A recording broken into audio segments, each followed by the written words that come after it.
Jika kau haus, segeralah minum. Daripada badanmu demam. Saat ucapkan assalamualaikum, mohon dibalas waalaikumsalam. Setuju? Assalamualaikum warahmatullahi wabarakatuh. Waalaikumsalam warahmatullahi wabarakatuh. Alhamdulillahilladzi hadana li hada wa ma kunna linahtadiya laula an hadana Allah. Asyhadu an la ilaha illallah wa la syarika lah wa asyhadu anna Muhammadan abduhu wa rasuluh. Amma ba'd. Para jamaah, Bapak Ibu sekalian yang dirahmati Allah, alhamdulillah puji syukur kita panjatkan kehadiran Allah Subhanahu wa taala atas rahmat taufik hidayah dan inayahnya semata dengan berbagai karunia nikmat yang telah memberikan kepada kita semuanya, terutamanya nikmat iman Islam, nikmat panjang umur, sehat walafiat serta nikmat sempat, sehingga pada kesempatan pagi hari ini kita masih bisa bersama-sama berkumpul di tempat ini untuk menunaikan salah satu kewajiban kita, yaitu sholat subuh berjamaah. Dan tak lupa kita ucapkan panjatkan puji syukur alhamdulillah pada kesempatan pagi hari ini kita masih diberikan kesempatan untuk bisa duduk bersama di tempat yang mulia ini, untuk bersama-sama mengikuti kajian yang insyaallah nanti akan disampaikan oleh guru kita Dr. Andes Haji Uus Suhatna MM dengan kajian agama dengan tema mengokohkan akidah melalui hijrah. Salawat serta salam senantiasa tercurah limpahkan ke baginda Nabi kita Nabi Muhammad SAW beserta keluarga dan para sahabatnya serta seluruh pengikutnya yang senantiasa istiqomah menjalankan sunnah-sunnahnya sesuai dengan ajaran dan tuntunannya, dengan harapan sebuah kelak kita semuanya mendapatkan syafaatnya di yaumil qiyamah. Amin ya rabbal alamin. Para jamaah sekalian, sebelum kita mulai kajian ini, mari kita sama-sama membaca surah Al-Fatihah sebagai ungkapan rasa syukur kita kepada Allah SWT atas berbagai limpahan dan nikmat yang telah diberikan kepada kita semuanya, dan semoga senantiasa kita dalam lindungan Allah SWT.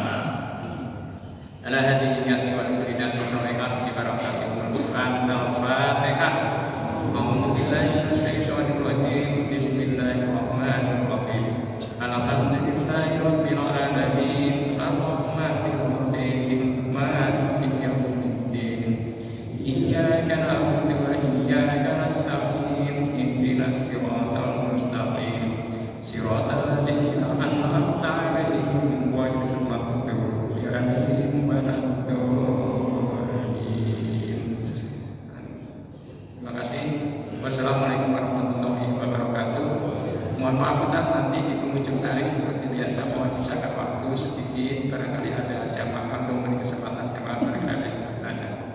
Terima kasih. Wassalamualaikum warahmatullahi wabarakatuh. Tafadhol.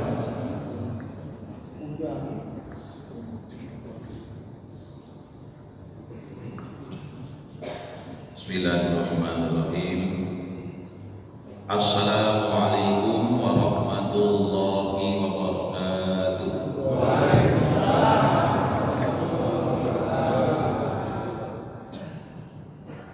Alhamdulillahirabbil alamin. Alhamdulillahilladzi anzala sakinata fi qulubil mu'minin liyazdadu imanan ma'a imanihim.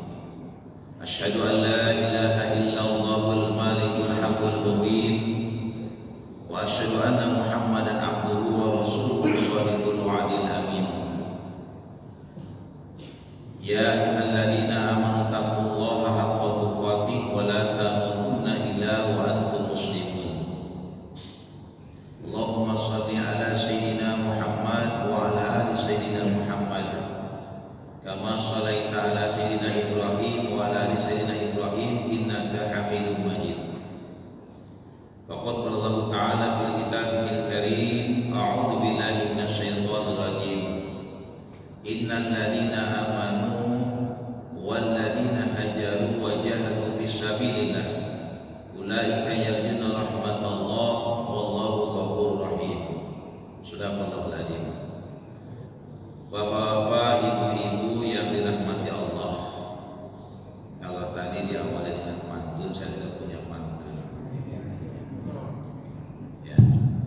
pakaian basah harus dijemur. Betul. Setelah kering baru diangkat. Betul. Semoga Bapak Ibu semuanya panjang umur, berkah dan sehat walafiat.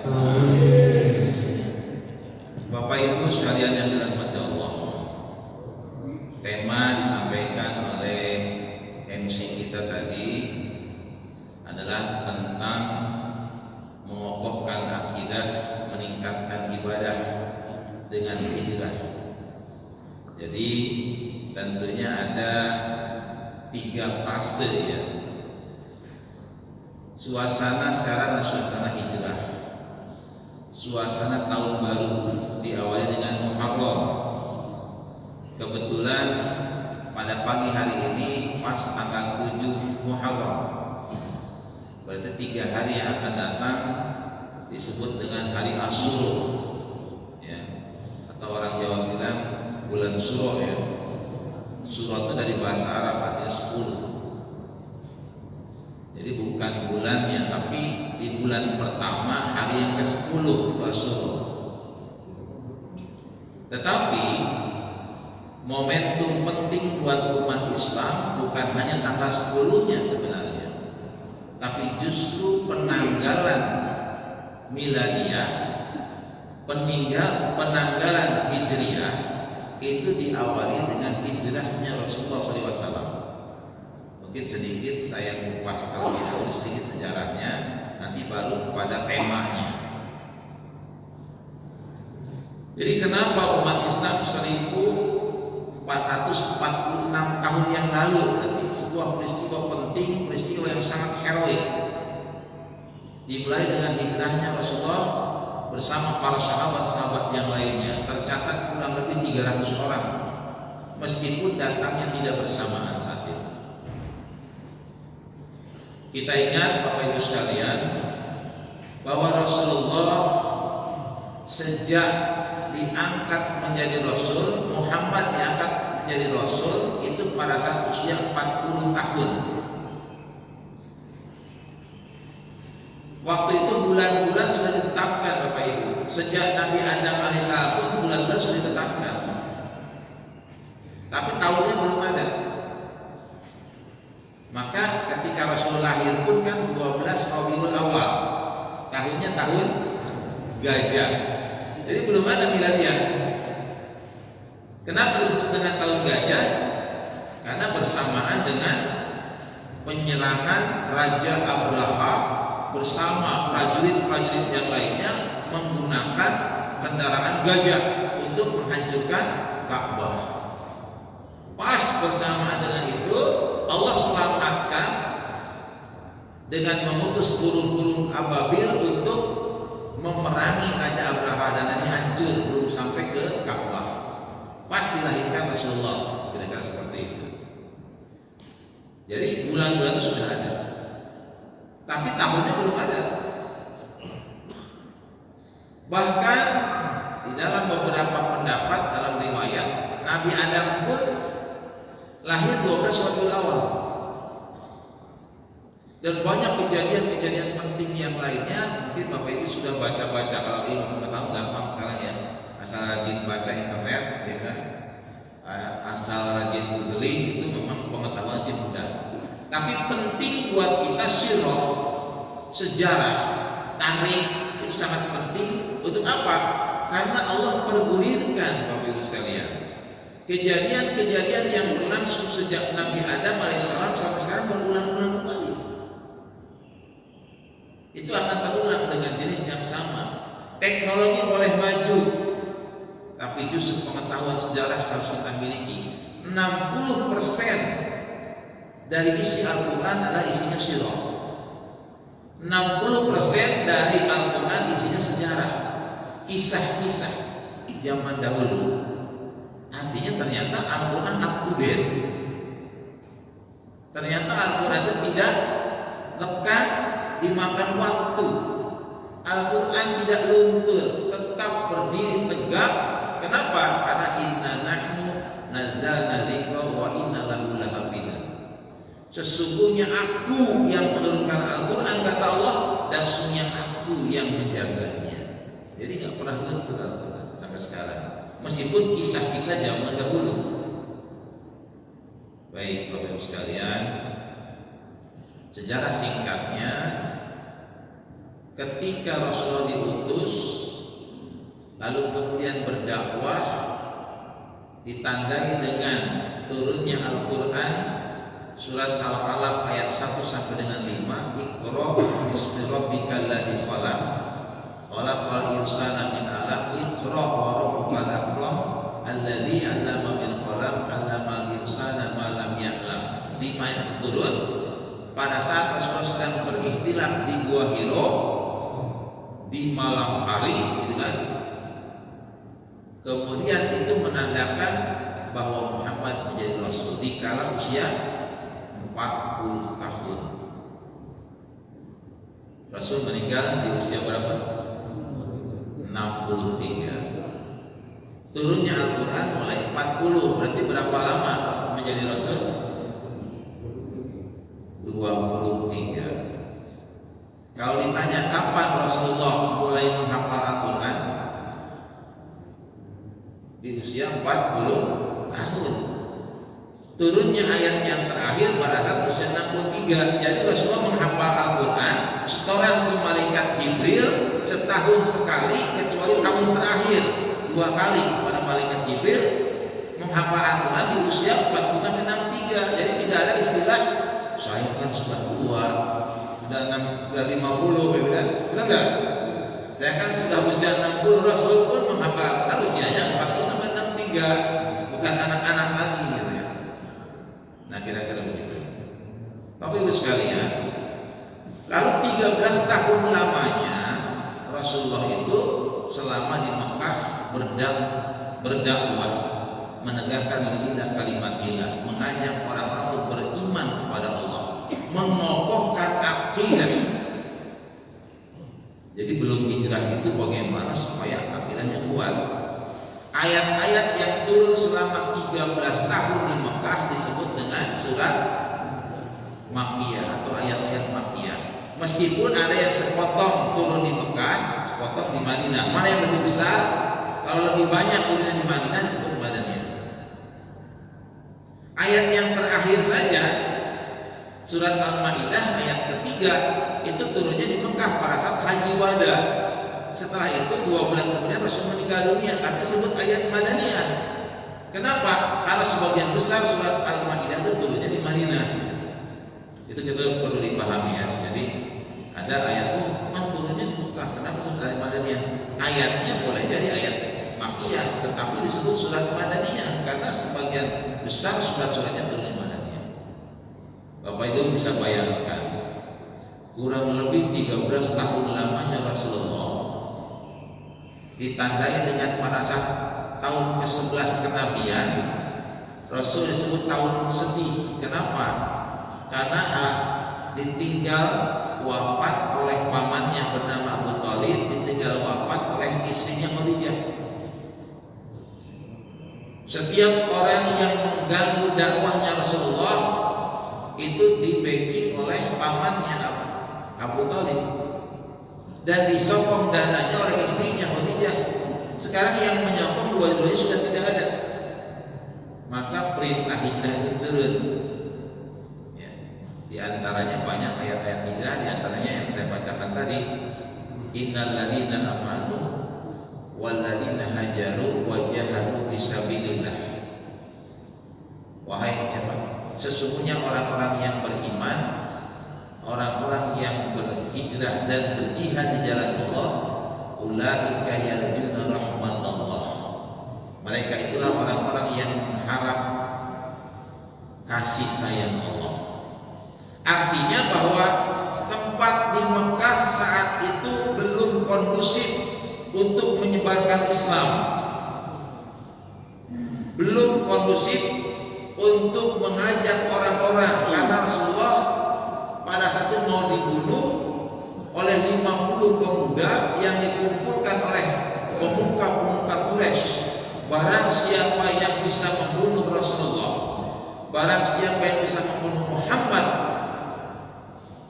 maka akan mendapatkan hadiah 100 unta. Saat itu 100 unta itu kendaraan. Ibaratnya kendaraan. Kalau ibarat unta merah itu sudah Mercy, sudah Rolls Royce mungkin ya, atau udah kendaraan-kendaraan mewah saat itu. Ya, unta merah. Nah, sementara para pemuda sangat semangat untuk bagaimana membunuh Muhammad. Nah, diceritakan Bapak Ibu sekalian, ya, 13 tahun sudah berdakwah di Mekah, yang masuk Islam tidak lebih dari 400 orang, hanya 300 sekian orang. Begitu diperintahkan hijrah, bukan hanya sekedar mau dibunuh, dikejar-kejar para pemuda, tapi Rasulullah memang sudah diperintah Allah Subhanahu wa taala untuk mencari penghidupan yang lebih layak, mendapatkan kasih sayang Allah di tempat yang lain di Madinah. Tapi kalau saya ceritakan sejarah ini cukup panjang, kan? Tapi karena tadi kan mengokohkan akidah. Nah, ayat-ayat yang turun di Mekah selama 13 tahun lamanya itu tentang ayat-ayat akidah, ayat-ayat keimanan. Maka ketika Allah perintahkan Rasul bersama para sahabatnya dan umat Islam yang lain untuk hijrah, maka hanya orang-orang yang kuat akidahnya, orang-orang yang kuat imannya yang hijrah bersama Rasulullah. Itu perlu dipahami seperti itu. Apakah ada orang Islam yang tidak mau hijrah? Banyak. Banyak. Para sahabat yang tidak mau hijrah banyak. Dia masuk Islam tapi ragu, ada keraguan di dalam hatinya. Maka ayo kita berangkat ke Madinah.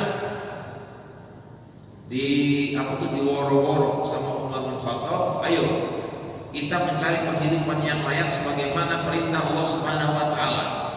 Tapi di woro-woronya hanya door to door gitu. Dari rumah ke rumah satu-satu. Kenapa? Karena genting saat itu. Jadi Umar tidak berangkat bersama Rasulullah, yang berangkat adalah Abu Bakar. Namanya. Bahkan kalau ini ini Mekah, ini Madinah.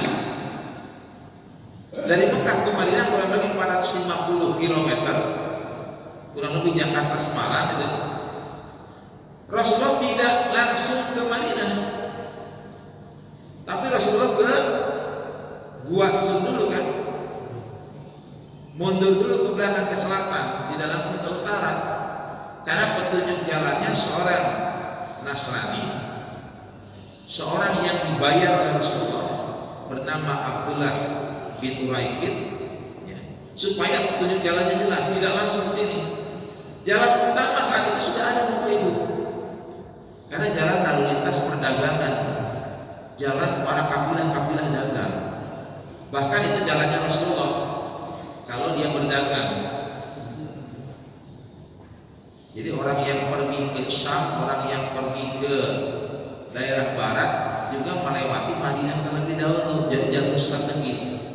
Usia 12 tahun Rasulullah sudah berbisnis, sudah bekerja sebagai karyawan dari Khadijah.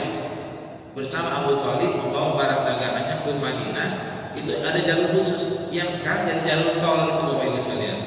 Yang sekarang jadi kalau kita haji, kalau kita umroh dari Mekah ke Madinah, itu jalannya itu sudah ada sejak zaman Rasulullah. Tapi karena takut diketahui oleh para pemuda yang mengancam untuk membunuhnya, Rasulullah masuk ke selatan dulu, baru zigzag gitu.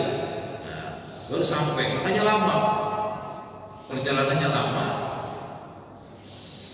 Dengan petunjuknya seorang yang dibayar.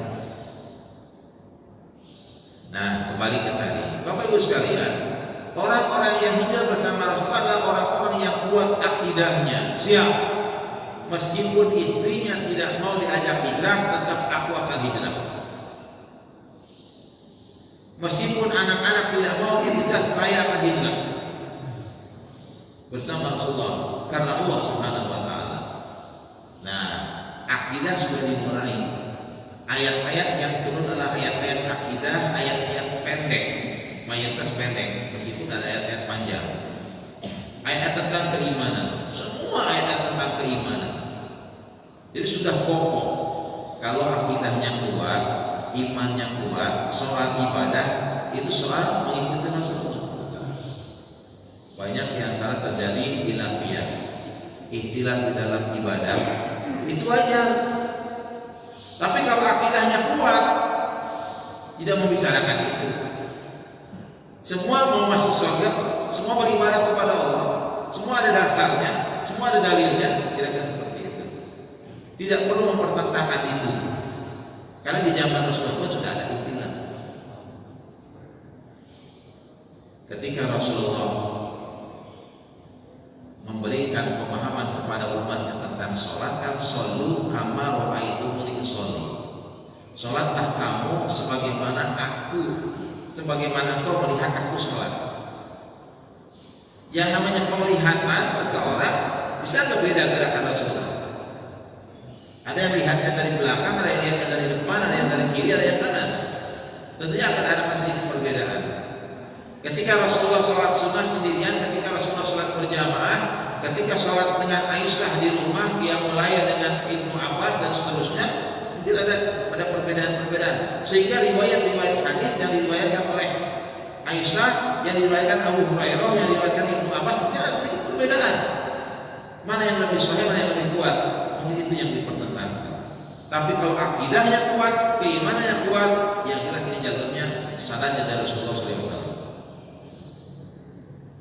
Nah, itu soal ibadah. Nah, tadi kokohnya ibadah, salimul akidah yang lurus itu sejak 13 tahun lamanya Rasulullah menyebarkan Islam di Mekah.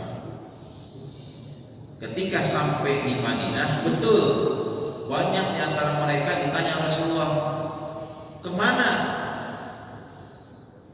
anaknya? Kan Rasulullah ketika sebelum nyampe Madinah itu berhenti di Kuba selama 4 hari. Beliau mendirikan masjid Kuba. Pada saat mendirikan masjid sampai menunggu keluarganya yang belum sampai karena menyusul. Begitu hari keempat, hari ketiga malam keempat, itu ternyata Fatimah binti Rasul datang bersama dengan kakaknya Umi Kulsum, bersama dengan yang lain-lainnya. Tapi anaknya Rasulullah, putrinya Rasulullah, Zainab, kok nggak kelihatan? Mana Zainab? Kenapa nggak ikut hijrah? Karena suaminya tidak mengizinkan. Bahkan suaminya belum masuk Islam saat itu. Jangankan akidahnya, ya kan? Ya memang akidahnya belum kuat. Bersama yang lainnya ada Aisyah binti Abu Bakar, Abdullah bin Abu Bakar, lalu kemudian ada Usamah bin Zaid, ada Ummu Sulaiman, anak angkatnya Rasulullah, Usamah bin Zaid, ibu angkatnya Rasulullah, Ummu Sulaiman dan sebagainya. Banyak yang bersamaan datang ke Kuba itu tepat hari Senin tanggal 8 Rabiul Awal. Selasa, Rabu, Kamis, Jumat. Jumat pagi berangkat dari Kuba menuju Madinah. Sebelum sampai di Madinah, beliau berhenti di suatu tempat dan mendirikanlah Masjid Jumu'ah yang sampai sekarang ya. Kalau tadi ada hadisnya, barang siapa yang berwudu dari rumahnya kemudian memasuki Masjid Kuba dan sholat 2 rakaat, maka pahalanya sama dengan pahala umroh. Maka orang-orang yang ziarah ke tanah suci, banyak di antara jamaah kita yang bersengaja untuk sholat sunnah 2 rakaat di Masjid Kuba.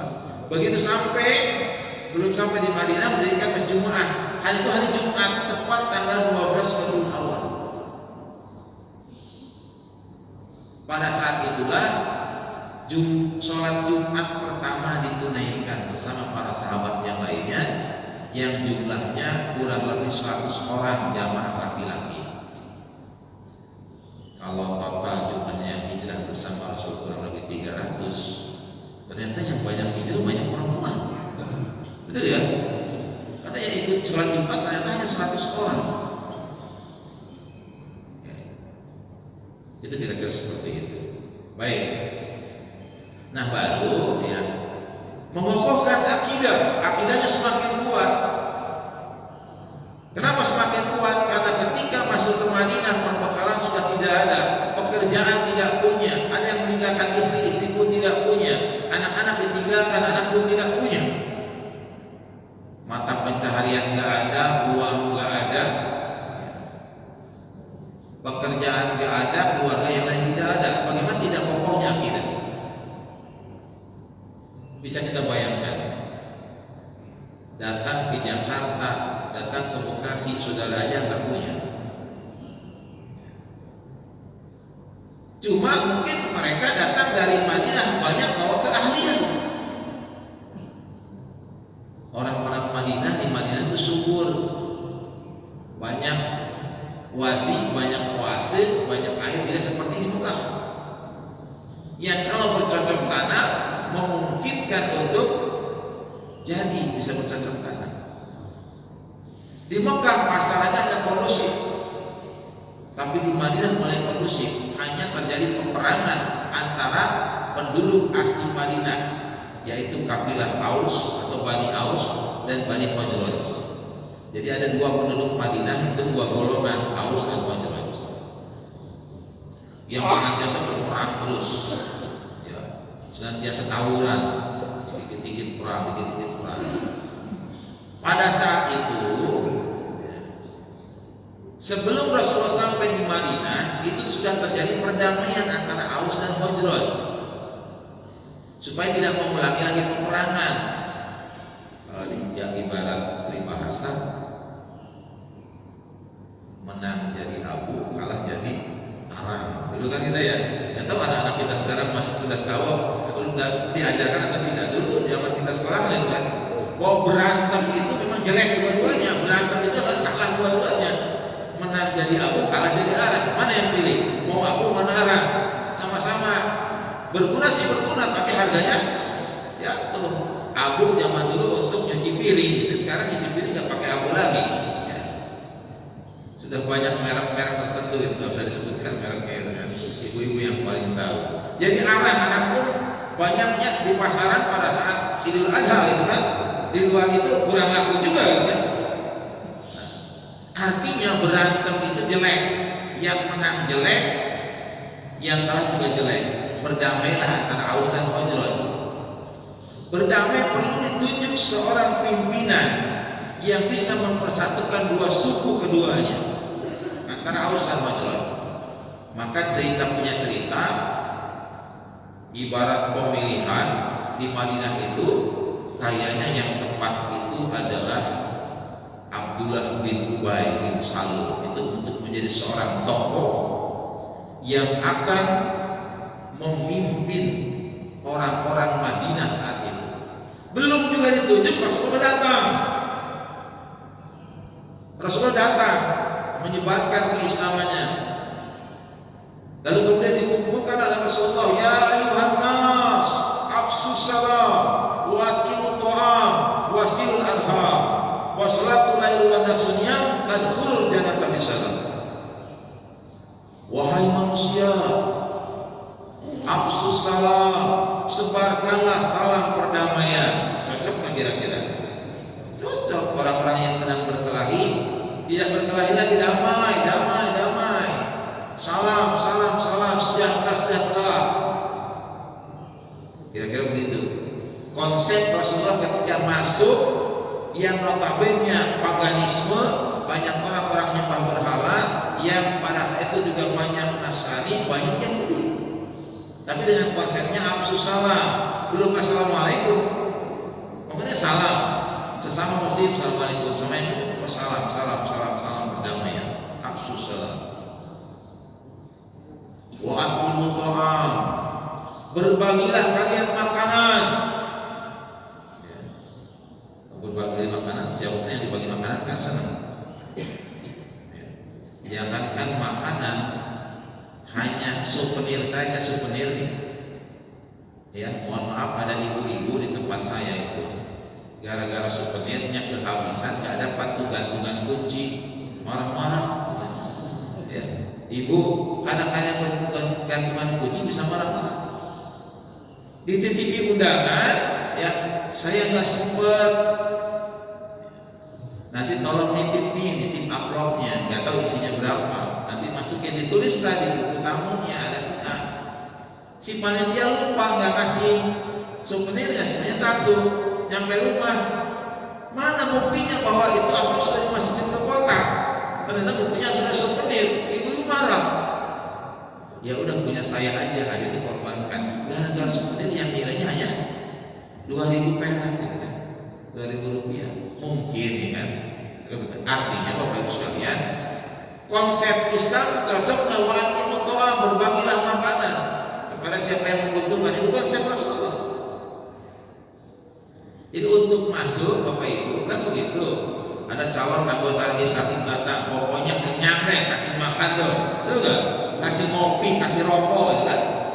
Kalau udah rokok, udah kopi, tiap datang kopi rokok, wah, udah kepincut tuh, gitu. Apalagi di hari-harinya ada serangan pajak, misalnya, maaf ya, banyak yang kepincut gara-gara itu. Padahal dia tidak berpikir 5 tahun ke depan seperti apa. Kalau dia jadi seperti apa 5 tahun ke depan? Ini konsep Rasulullah ternyata. Wa'atimu ta'am, berbagilah makanan. Afsus salam wa'atimu ta'am wasilul arham, bersilaturahmilah di antara kalian. Bersilaturahimlah di antara kalian. Ini silaturahim. Ya, sekarang kalau kelihatan dari wajah-wajahnya udah banyak yang pernah tugas itu kan. Sudah banyak yang pensiun, yang belum pensiun coba ada berapa orang ya. Saya udah pensiun Bapak, udah 2 pekan ini. Nah, artinya bahwa sudah dulu masih muda, masih kerja, masih usahanya kencang, mau silaturahim luar biasa, jarang silaturahim. Sekarang udah punya waktu, udah banyak waktu, ya kan? Maunya didatengin gitu kan, nggak mau datang karena merasa sudah sepuh. Yang dunia udah datang ke saya, ya. Nah, kira-kira begitu. Nah, ternyata konsep Islam Rasulullah menganjurkan 1446 yang tahun yang Rasul bicara tentang silaturahim. Kenapa? Konsepnya sangat luar biasa. Seorang yang sedang marah-marah karena urusan tertentu, ya, jangan dilayani ketika marah-marah.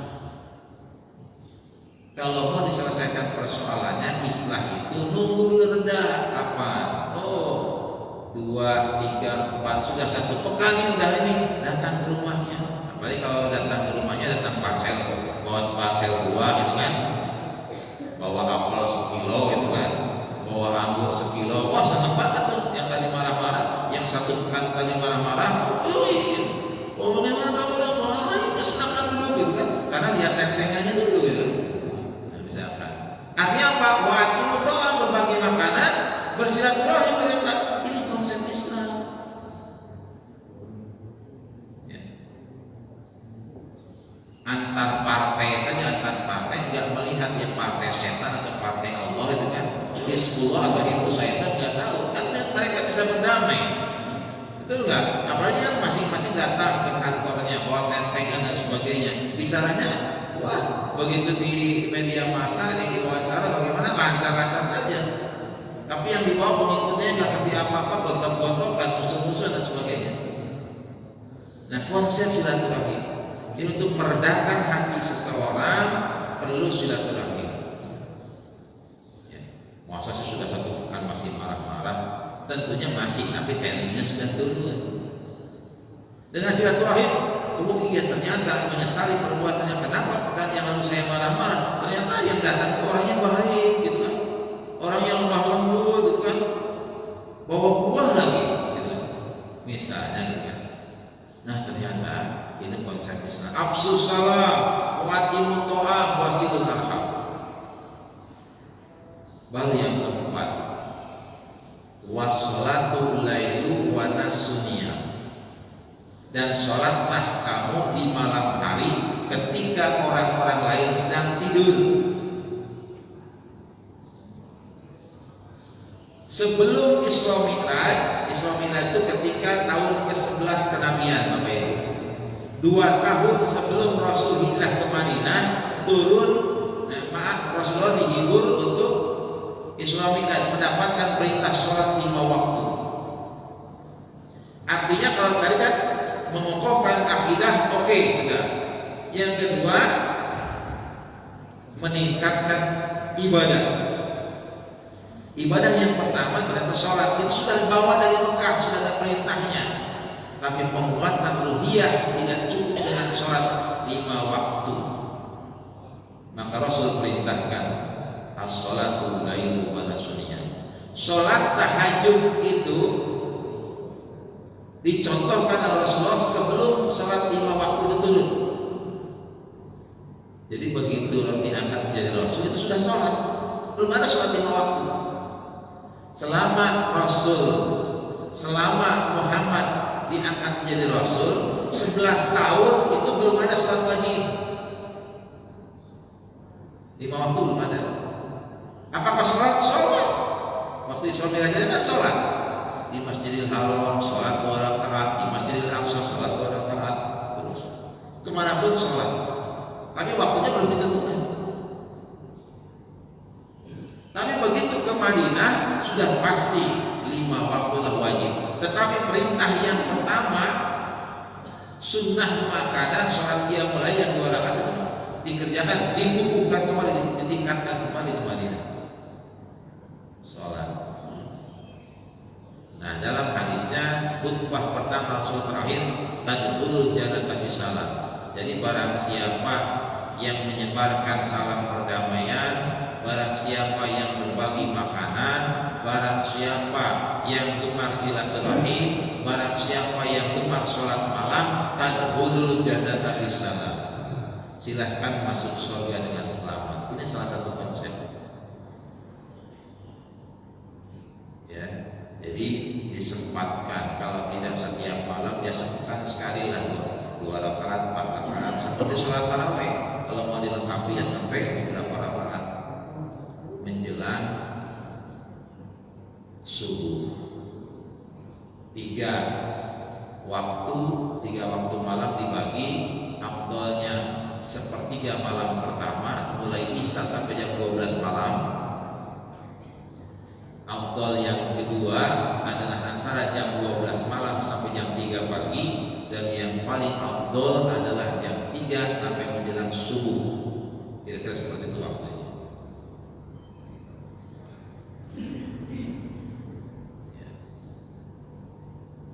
Wa minal laili fatahajjat bihi nafilatan lak asa ayat masyaka rabbuka maqaman mahmudan.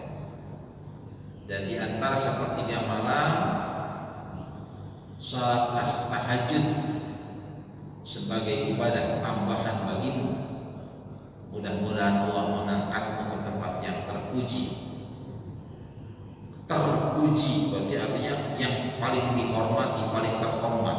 Kedudukan yang paling tinggi itu adalah tempat di mana Allah memujinya kepada dia. Puji itu kan ada puji Allah kepada dirinya, puji Allah kepada makhluknya, puji makhluk kepada Allahnya, dan puji makhluk kepada sang makhluknya. Ada 4. Tapi ketika engkau dipuji, maka pujilah Allah terlebih dahulu. Alhamdulillahirabbil alamin. Jadi sebelum mengucapkan terima kasih, ya, Bapak Ibu, wah hebat anakmu, juara 1, sekarang diterima lagi di Lindau, sekarang diterima lagi di UI, sekarang diterima lagi di UNS misalnya, gitu kan? Ya, maka ucapkanlah pujian kepada Allah, karena alhamdulillahi rabbil alamin. Segala puji bagi Allah, Tuhan penguasa alam. Terima kasih atas pujian. Jadi terima kasih seperti itu. Jadi kalau anak-anak kita, cucu-cucu kita, ada yang ngasih uang, ada yang ngasih barang, ya boleh ucapkan terima kasih, tapi ajarkan dulu kepada anak kita alhamdulillahirabbil alamin. Terima kasih Papa, terima kasih Ma, terima kasih Om, gitu kan. Jadi puji dulu. Kenapa? Karena sesungguhnya apa-apa yang diberikan kepada diri kita itu sesungguhnya dari Allah. melalui orang lain. Rezeki itu datangnya dari Allah, tapi melalui orang lain. Nah, tapi maka pujian itu kepada Allah. Alhamdulillah, terima kasih ya. Jadi kira-kira seperti itu. Nah, Bapak Ibu sekalian, bagaimana meningkatkan ibadahnya? Yang kedua, ya, akidah sudah kuat, insya Allah dengan sendirinya ibadah akan rajin. Maka konsepnya wa ma khalaqtul jinna wal insa illa liya'budun. Tidak semata-mata kami ciptakan jin dan manusia kecuali untuk beribadah. Tadi beribadah yang mahdhah, ibadah yang memang sudah digariskan seperti itu, dicontohkan seperti itu kan mulai sholat. Sholat itu ibadah mahdhah, Bapak Ibu sekalian. Gak boleh dirubah-rubah, gak boleh ditambah-tambah. Waktunya juga sudah ditetapkan, kecuali sholat mutlak. Sholat sunnah yang tidak ditentukan waktunya sholat mutlak. Ketika kita mendapatkan rezeki yang banyak, maka merebahkan kita sujud di hadapan Allah Subhanahu wa taala dengan mengucap hamdalah misalkan, dan mengambil air wudhu, sholat aja 2 rakaat, sholat mutlak, tidak ditentukan waktunya, sebagai wujud syukur kita kepada Allah Subhanahu wa taala, ya, dengan sholat mutlak. Misalnya hanya 1 sholat mutlak yang tidak ditentukan waktunya. Nah, lalu kemudian selama 2 tahun kurang lebih, belum 2 tahun di Madinah, maka turunlah perintah tentang saum, tentang puasa. Al-Baqarah 183, 185, 187. Jadi perintah saum itu dulu berarti kurang lebih berapa tahun? 13 di Mekah, 2 tahun di Madinah, 15 tahun itu baru ada perintah sholat, mana ada perintah puasa. Apakah sebelumnya ada puasa? Ada. Sejak zaman Nabi Adam ada puasa, Nabi Musa ada puasa, Nabi Ibrahim ada puasa, Nabi Isa ada puasa. Tapi penyempurnaan dari perintah itu di zaman Rasulullah SAW. Kesempurnaan adalah melalui perintah di bulan Ramadan selama 1 bulan lamanya. 1 bulan lamanya, tidak bicara hari ya, kalau bulan ya, entah itu 29 atau 30, adalah 1 bulan namanya. Jadi turun perintah puasa. Kalau begitu selama hidupnya Rasulullah puasa Ramadan berapa tahun? Kurang lebih cuma 8 kali. Karena setelah itu kan, itu perintah itu di usia 55, 63 Rasulullah wafat. Berarti mulai disempurnakan oleh ibadah puasa. Ternyata di dalam itu turun kembali bersamaan dengan itu ayat tentang zakat, tapi ayat zakat tentang zakat fitrah. Belum ada zakat harta. Jadi at-taubah tentang perintah tentang zakat, lalu kemudian ada asnaf, 8 asnaf, atau ayat 60 kepada fakir, miskin, gharib, sabilillah, ibu sabil dan seterusnya. Itu berikutnya. Makanya jangan konsepnya kalau zakat fitrah saja pertama kali itu memang hanya untuk fakir dan miskin. Kenapa umat Islam saat itu belum kaya? Baru pas-pasan. Jadi artinya yang pas-pasan juga harus mengeluarkan zakat. Iya. Karena zakat fitrah itu tidak seberapa jumlahnya. Hanya 3,5 liter dari makanan pokok atau 2,5 kilogram dari makanan pokok, kan tidak seberapa, setahun sekali lagi. Tapi ketika kita bisa mengumpulkan harta, banyak rezeki di mana-mana, bisnis kita maju, menjadi pejabat teras, pendapatannya luar biasa, baru kena zakat harta. Jumlahnya berapa? Kurang lebih 2,5% dari pendapatan yang haul selama 1 tahun. Ya, 1 tahun. Kalau dikumpulkan, kan sekarang berkembang menjadi zakat profesi. Jadi zakat profesi itu kalau gaji kita, Bapak Ibu sekalian, gaji kita selama 1 tahun sebanding atau lebih dari 85 gram emas. Itu sudah kena zakat profesi, zakat harta 2,5%. Ya. Kadang-kadang kita pelit banget 2,5%, luar biasa benar itu ya. Kalau 1 juta itu 25.000. Kalau 10 juta 250.000. 2,5% beratnya bagaimana? Zakat aja sekarang zakat progresif. Betul nggak? Memang pajak aja pajak progresif. Betul nggak? Kalau Bapak Ibu terima pensiun seperti saya nih ya, begitu purna tugas, kalau purna tugas mendapatkan pesangon lebih dari 200 juta, kelebihannya itu 25%, bukan 2,5% lagi. Saya pikir, pemerintah rampok juga ya, kan? Gitu nggak? Zakat aja kita pelitnya bukan main, yang 2,5% ini 25%. Antara 0 sampai 50 juta nggak kena pajak misalkan, 5 sampai 100 juta kena 5%, lebih dari 100 sampai dengan 200 kena 15%, begitu lebih dari 200 juta kena 25%. Coba aja itu. Oh, luar biasa pendapatan pemerintah dari pajak, sementara dikelola dengan benar atau tidak Allah alam. Ya. Sementara perusahaan-perusahaan pemerintah, mohon maaf ini banyak mungkin penghasilan dari perusahaan-perusahaan pemerintah, BUMN, BUMD, kok banyak ruginya gitu ya. Saya lihatnya cuma lihat dari berita-berita aja gitu ya, baca dari berita-berita, oh tiap tahun rugi, tiap tahun rugi, pendapatan pemerintah rugi terus itu kan. Dapatnya cuma dari pajaknya, ini yang dikelola hanya pajak buat rakyat ya. Bukan mengkritisi pemerintah, kita bicara tentang bagaimana Rasulullah mendirikan kota Madinah menjadi sebuah negara, Madinatul Munawwarah. Karena contoh terbaik, ketika Rasulullah menguasai Madinah, langsung dinobatkan jadi presiden, yang notabene umat Islam hanya 15%. Maka hukum perlu tegakkan. Dibuatlah sebuah undang-undang dasar bernama Piagam Madinah. Piagam Madinah. Dan akhirnya siapa yang banyak melanggar? Orang-orang Yahudi. Barang siapa yang ketika negara diserang oleh suku-suku kabilah-kabilah lain, maka wajib membelanya. Yahudi tidak pernah belanya. Out dari Madinah. Barang siapa yang mendapatkan pendapatannya, kalau umat Islam mendapatkan hasil dari keuntungan berdagang di pasar, bayar zakat 2,5%. Tapi kalau orang-orang yang non muslim bayar pajak 10%. Itu yang benar. Mereka enggak bayar pajak, akhirnya out, tidak sesuai dengan perjanjian.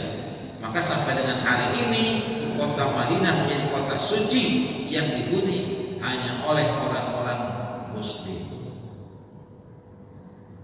dan menjadi bentuk tatanan yang sangat rapi ya, berbeda dengan di Mekah. Bapak Ibu kalau menjadi jamaah Masjid Nabawi itu lebih teratur ya, beda dengan menjadi jamaah di Masjid Haram ya, Masjid Haram ya. Laki perempuan aja kadang-kadang nyampur di mana-mana ya, nggak dapat sholat di mana aja karena pintunya dari segala arah itu kan, shopnya juga bisa ikut di mana-mana dan sebagainya. Tapi ketika Madinah menjadi contoh 1446 tahun yang lalu ditata oleh Rasulullah sampai sekarang berasa. Ya. Tidak bicara di hotel mana enaknya kalau di Madinah, ya. Jauh dekat nggak jadi masalah. Yang penting jangan di sebelah kiblat masjid, karena kalau terlambat dikit susah. Ya. Karena Madinah kan hanya satu arah seperti di sini. Kalau nginepnya di sebelah sana ini sudah penuh semua, jadi bingung mau jadi jamaah. Makanya jangan telat, jangan jadi masbuk. Kalau di Mekah, kapanpun dan semua arah bisa. Sampai di pelataran hotel pun bisa sholat. Di dalam hotel pun asal lihat Masjid Haram dan kedengaran suaranya bisa sholat. Nah, Madinah adalah kotanya Rasul, Madinah itu Rasul. Kota suci yang sekarang bebas dari non muslim.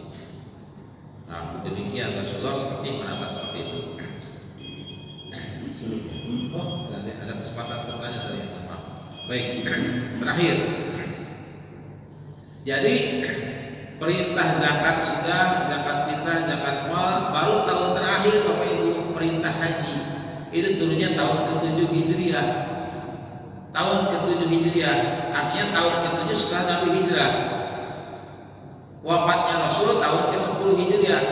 Jadi Rasul masih ada kesempatan 3 tahun untuk haji. Tapi Rasul pada itu belum haji, karena haji kan harus aman. Hijul bait man istata'a ilaihi sabila. Haji itu bagi yang mampu segala-galanya, mampu hartanya, aman di perjalanannya, di sana juga harus kondusif. Pada saat itu Rasul mau umroh terlebih dahulu atau langsung haji. Begitu sampai tidak diterima tahun ke-8 Hijriah. 9 belum, baru Rasulullah haji tahun ke-10 Hijriah. Dan setelah haji itu kan bulan Zulqa'dah, Dzulhijjah. Tepatnya tanggal 9, 10, 11, 12, 13 sampai hari Tasyrik. Itu haji. Haji sebenarnya cukup 5 hari. Tapi dengan regulasi perjalanannya, dengan ibadah-ibadah yang lainnya, ziarah yang lainnya cukup lama. Zaman Rasul belum diterima, belum mengadakan perdamaian. 2 tahun kemudian baru haji. Nah, setelah Zulhijjah baru Muharram, setelah Muharram baru Rabiul Awal. Pada saat haji turunlah ayat yang terakhir. Al-yawma akmaltu lakum dinakum wa atmamtu alaikum nikmati wa raditu lakum al-Islam madina. Pada hari ini telah kusempurnakan agama bagimu, ya. Dan seterusnya kira-kira begitu. Ini ternyata ayat yang terakhir turunan surat Al-Maidah, yang artinya Islam sudah sempurna. Berarti kan sudah sempurna tadi ibadahnya, zakat, puasa, sholat, haji terakhir. Berarti selama hidupnya Rasul berapa kali berhaji? Hanya 1 kali pada haji wada itu. 2 bulan kemudian meninggal dunia. Nah, sebagai penutup Bapak sekalian, kan 10 Muharram atau Asyura biasa disebut dengan puasa lebaran anak yatim, gitu ya. Pada saat itu ternyata sudah banyak di kalangan para sahabat, di kalangan kaum Ansor di Madinah sudah terbiasa dengan puasa Asyura, karena direntetkan dengan kejadian-kejadian sebelumnya, terutama yang sangat mempengaruhi kehidupan di kota Madinah dan Mekah saat itulah dibebaskannya Bani Israil dan dibebaskannya Musa alaihi salam ketika diselamatkan oleh Allah Subhanahu wa taala dari kejaran Fir'aun, terjadi pada 10 Muharram. Maka Rasul belum perintahkan berpuasa, orang-orang sudah berpuasa. Pada ngobrolin apa? Ya Rasulullah, besok mau puasa. Puasa apa? Puasa Asyura. Kalau begitu aku lebih berhak dan Musa lebih berhak daripada engkau. Aku pun berpuasa. Jadi Rasul berpuasa Muharram pada saat itu. Setelah puasa ada pertanyaan, kata sahabat, ya Rasul, kenapa puasanya kau kalau begitu hanya 10 Muharram, sama dengan orang-orang Yahudi dong, sama dengan orang-orang Nasrani yang puasanya pada hari Asyura. Kata Rasul, kalau aku dipanjangkan umur sampai dengan tahun depan, aku akan berpuasa 2 hari. Diterjemahkan oleh para ulama, 2 hari itu 9-10 atau 10-11. Bisa dua-duanya. Jadi Bapak Ibu bisa hari Tasyu'a, ya, tanggal 9-nya, ya kan, dengan 10-nya, boleh 12-nya, supaya tidak sama dengan agama-agama lainnya. Kira-kira begitu. Ini perintahnya. Dan kenapa dijadikan lebarannya anak yatim? Ternyata hanya di Indonesia yang anak lebaran anak yatim. Tetapi ada sih riwayatnya bahwa Rasul itu amat suka dengan anak-anak yatim dan lebih suka lagi ketika hari Asyura. Makanya dijadikan pedoman oleh para ulama kita di Indonesia khususnya menjadi lebaran anak yatim. Ini sejarahnya demikian. Bapak Ibu sekalian yang dirahmati Allah, hari ini tanggal 7, pada tanggal 9 2 hari lagi kita bisa puasa, atau tanggal 10-nya saja boleh, 9-10 boleh 10-11. Inilah yang barangkali tema kita pada pagi hari ini, bagaimana dengan hijrah mengokohkan akidah dan meningkatkan ibadah kita. Kalau masih ada yang diskusi, maaf lupa tadi waktunya terlalu ini. Kalau ada yang mau bertanya atau mau menambahkan, silakan. Silakan, ada yang ditanyakan, Pak?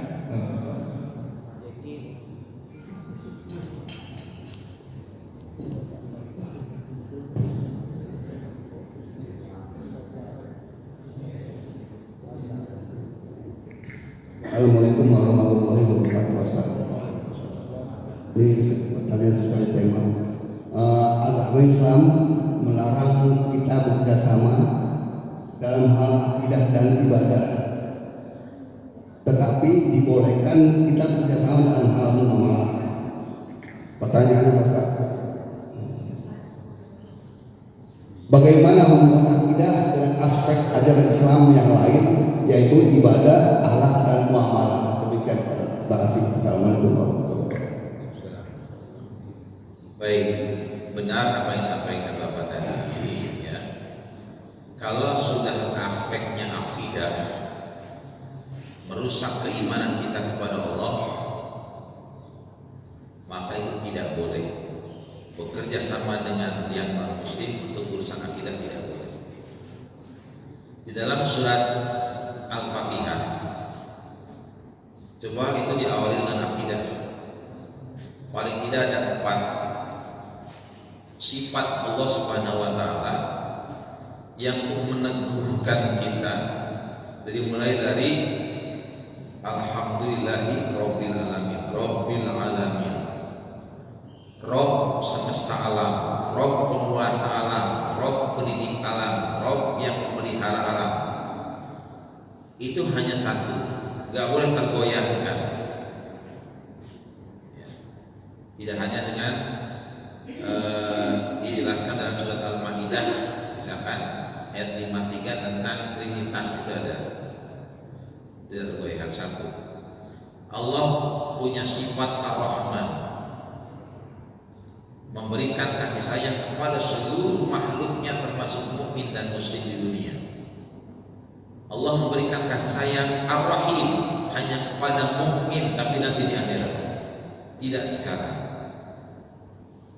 Yang terakhir, Maliki Yaumiddin, Allah itulah penguasa di hari pembalasan, penguasa pada hari akhirat, tidak boleh tergoyahkan. Akidah itu adalah mengesahkan Allah, tauhid, mentauhidkan Allah, tidak boleh diganggu sama yang lain. Kalau ada urusan kerjasama dengan yang non muslim bisa menggoyahkan itu, maka batal akidah kita. Ketika batal, ya, berarti merusak akidah kita pada syirik, riya, dan lain sebagainya. Tidak boleh. Tapi yang sifatnya muamalah dicontohkan oleh Rasulullah tadi. Rasulullah tidak tahu jalan, maka sifatnya muamalah, minta petunjuk kepada Abdullah bin Uraiqat untuk menuntun jalan. Aku bayar sekian. Urusan bisnis boleh, urusan sosial kemasyarakatan boleh. Nanti Bapak tanya, bagaimana urusan ibadah? Benar, ibadah itu mempengaruhi akidah kita. Punya teman yang Nasrani, aku sembahyang dulu lah, ayo ikut aku masuk ke gereja. Meskipun dia tidak ikut sembahyang, kalau sudah masuk gereja, itu urusannya sudah urusan ibadah, sudah urusan akidah, enggak boleh.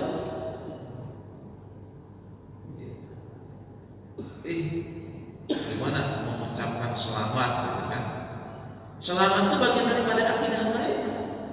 Kalau kita meyakini bahwa memang Nabi Isa dilahirkan tanggal 25 Desember, tidak ada dalam sejarah Islam. Coba lihat. Coba kisahnya ini kembali, kisahnya ini. Tidak ada. Ketika kita sudah mengucapkan selamat, berarti mengikuti keyakinan mereka, akidah urusannya. Masuk ke gereja urusannya ibadah, tidak bisa. Mengucapkan selamat urusannya akidah, tidak bisa. Tapi urusan yang memberikan makanan kepada kita di hari Natal, ya boleh-boleh saja. Itu muamalah. Silaturahim kita ke rumahnya, ya nunggu silaturahim memang harus tanggal 25, memang harus tanggal 30. Nanti aja 2 minggu kemudian silaturahimnya. nggak jadi masalah kan? Muamalah sebenarnya. Kenapa? Hawanya lain pada satu pada tahap dulu hawanya lain bagi mereka. Oh iya datang dia mengucapkan, kan bingung kita mengucapkan juga. Itu urusan akidah. Kira-kira seperti itu ya. Jadi sekali lagi urusannya akidah, urusan ibadah tidak boleh. Tapi urusannya muamalah boleh. Kerjasama sosial kemasyarakatan, kerja bakti, 17-an, lomba-lomba boleh. Bahkan kurbanannya boleh kita memberikan lagi kepada mereka. Boleh. Tapi zakat no. Zakat nggak boleh diberikan kepada mereka. Zakat fitrah nggak boleh. Hanya 8 asal. Bahkan mohon maaf yang perlu diluruskan juga nih, karena ada salah di beberapa tempat. Zakat diberikan kepada anak yatim, nggak ada yatim. Coba yang 8 ada yatim nggak ada. Tapi kalau dia hanya sudah dewasa, dia berarti fakir, miskin, fakir, miskin, gorib, mualaf, musabir, sabilah gitu kan. Nah kalau yatim kan anak masih kecil, yang diberikan emaknya, karena emaknya janda, mohon maaf kan, mungkin dia juga fakir gitu kan, tidak punya pekerjaan, penghasilannya terbatas, boleh gitu. Nah itu jangan salah juga, ini masalah kesalihan. Jadi kita supaya kira-kira kalau ibadah tidak boleh, akidah tidak boleh, tapi muamalah silahkan. Wallahu a'lam bishawab. Cukup jalankan dengan doa. على هذه الكلمة الصالحة الفاتحة لا الشيطان الرجيم بسم الله الرحمن الرحيم الحمد لله رب العالمين الرحمن الرحيم مالك يوم الدين إياك نعبد وإياك نستعين اهدنا الصراط المستقيم صراط الذين أنعمت عليهم غير المغضوب عليهم ولا الضالين صلى الله عليه وسلم اللهم صل على محمد في الأولين والآخرين والصلاة والسلام سيدنا رسول الله أجمعين آمين. لا إله إلا الله الحكيم الكريم سبحان الله رب العرش العظيم والحمد لله رب العالمين. نسألك موجبات رحمتك وعجائب مغفرتك والغنيمة من كل بر والسلامة من كل اسم لا تدع ذنبا إلا غفرته ولا حما إلا فرجته ولا حاجة إلا خير إلا قضيته يا أرحم الراحمين. اللهم إنا دعاؤك والبهاء بهاؤك والجمال جمالك والقوة قوتك والقدرة قدرتك والعصمة عصمتك.